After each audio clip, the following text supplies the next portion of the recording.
I really think it should be better. Hello, this is it's again. Welcome to our new series of videos, podcasts about leadership, volunteering, and community over the high school. We're going to talk today with Emily. It's Emily Joseph. She's a senior in Clearbrook High School. Tell us a little bit about yourself, please.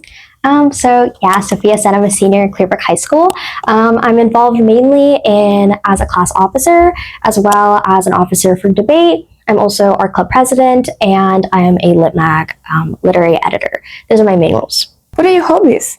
I love to draw. That's why I'm in art club.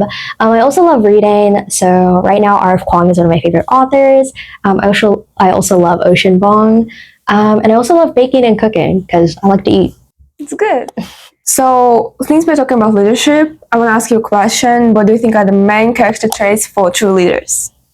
I think true leaders are able to voice their own concerns when necessary, to be able to advocate for the causes that they're leading. So, for example, in debate, oftentimes I have to talk to other officers and make sure that what I'm saying makes sense to them, and then I'm able to actually convey the ideas that I have to be able to run our club. At the same time, I think a leader needs to be able to put aside their own ideas and listen to what the people need. So for our club, we have a whole form where students can upload their own ideas for our club.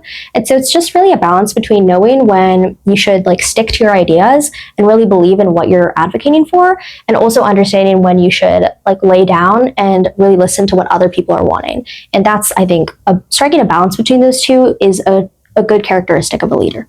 It's really nice. It seems like you have a lot to tell about this part of your life, about leadership. How do you think you developed these character traits in yourself?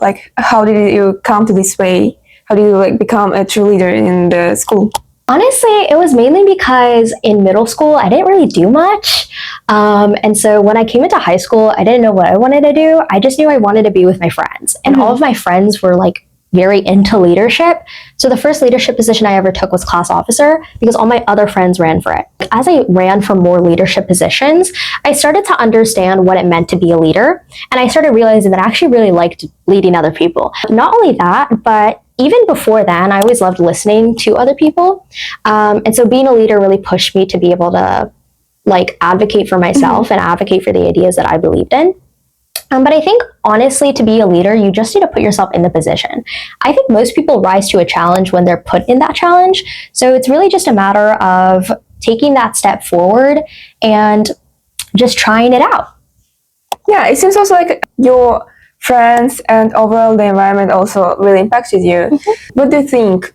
Can people be born leaders, or are they made like that? I think in terms of nature versus nurture, it's nurture for me. I think people aren't born to be leaders. I think people are made leaders. Mainly just because you can't point to a genome or a side of your code and be yeah, this is why I'm a leader. Yeah, right? Obviously some people you can tell in babies that some are more extroverted, some are more introverted. But in terms of being able to lead other people, in terms of being able to organize, those are skills that you pick up over time. Those are skills that you develop. And so I really just think everyone can be a leader. I think everyone is a leader inside. It's just a matter of whether or not you show that. Okay. That's really interesting. I think it's a really interesting topic overall, to talk about, can you be made as a leader or are you born as a leader? Because a lot of people don't believe in yourself. How do you boost your confidence? How also you do a lot of public speaking, as I know. I know that a lot of people struggle with anxiety and a lot of people struggle with public speaking. They are too shy. They don't know how to start. What should they do to stop being so shy and kind of step forward to become leaders, to not being afraid to speak up? I think this is something my friend told me, and I think it's so true. The problem isn't that you stop being afraid. The thing is you stop being afraid at smaller stages. So when I first started doing debate, I cried the first time I spoke in front of another person. It was really embarrassing. I literally ran out crying. But slowly I became more confident just because I forced myself to keep going despite that. And I'm still nervous, but I'm nervous when there's 20 people in the room, not just one. And soon, I'm sure I'll be nervous when there's 300 people in the room and not just 20. It's not a matter of you're never going to be nervous. It's just you're going to be nervous at bigger stages, at larger moments in your life. It's just being able to move on from that and accepting that, hey, I am always going to be nervous at some point, but it's best to be nervous in front of more people than in front of one. Is there anything that you want to talk about also, like maybe about your hobbies? I mean, I love reading. I think reading really does make someone a leader. Like, I think it helps so much in being able to empathize with people from a different background, because reading just forces you to see things from their perspective. And I think being a leader means being able to listen, and that means being able to empathize with why someone is bringing up an issue. Because when you're a leader, the problems that occur are almost always pinned on you and your leadership. And it's very easy to take offense to that and saying like, no, there's no issue with this. Like, you're the one that's crazy, because it feels like a direct attack on your character and your ability to lead. But when you read books from other perspectives, and when you start realizing that, like, and this might be such a basic understanding or a basic realization, I think a lot of people don't realize that other people have just as in-depth of inner lives as you do. Like, the issues that you feel, and when you feel attacked by someone else, there's a high chance they're being hurt too, or they feel hurt by your leadership. And it's important to understand that even if it feels like they're attacking you and your leadership, when you listen to someone else's concerns, it's because they genuinely have an issue, or they genuinely are hurting from something you're doing. And when you understand that, it's much easier to be like, okay, yes, I feel attacked, and yes, I'm sad that what I'm doing isn't working out for this person, but they're also being hurt, and I should do something about that. So I think reading is just a really great way to learn how to empathize with others, and that really helps with being a good leader.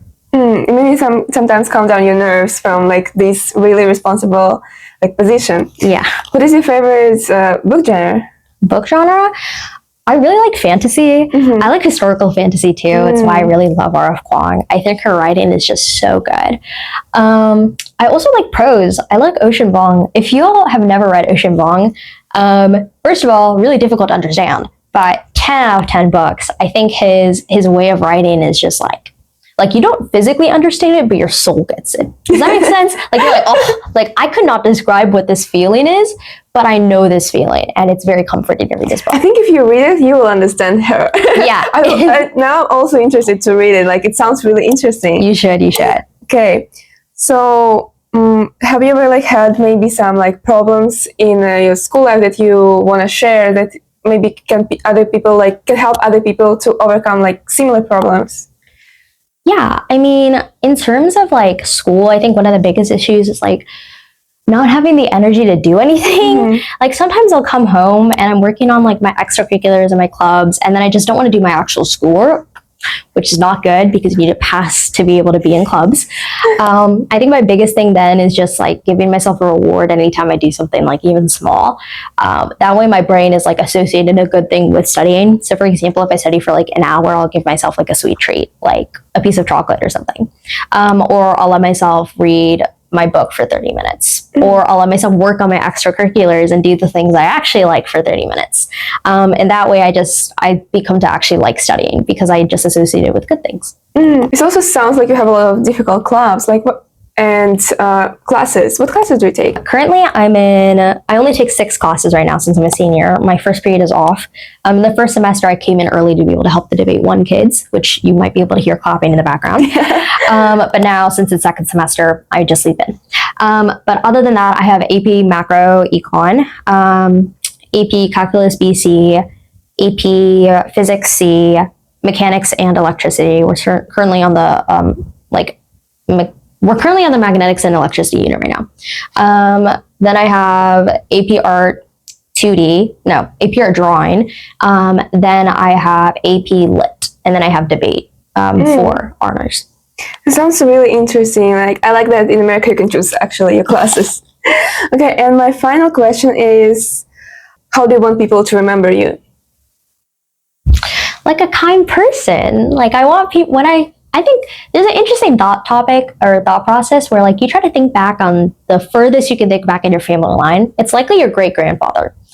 People's memories and the things that you leave behind almost always don't last that long, unless you're Rosa Parks or a huge historical figure.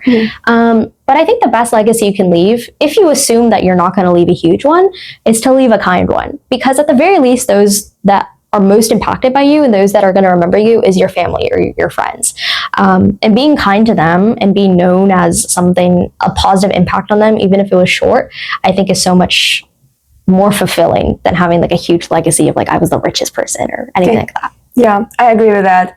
Thank you so much, Emily, for this interview, for the podcast. let's all say thank you to Emily. I know you can't hear that, but they all say thank you. Really sure. So, and thank you for coming, for helping me. Of course.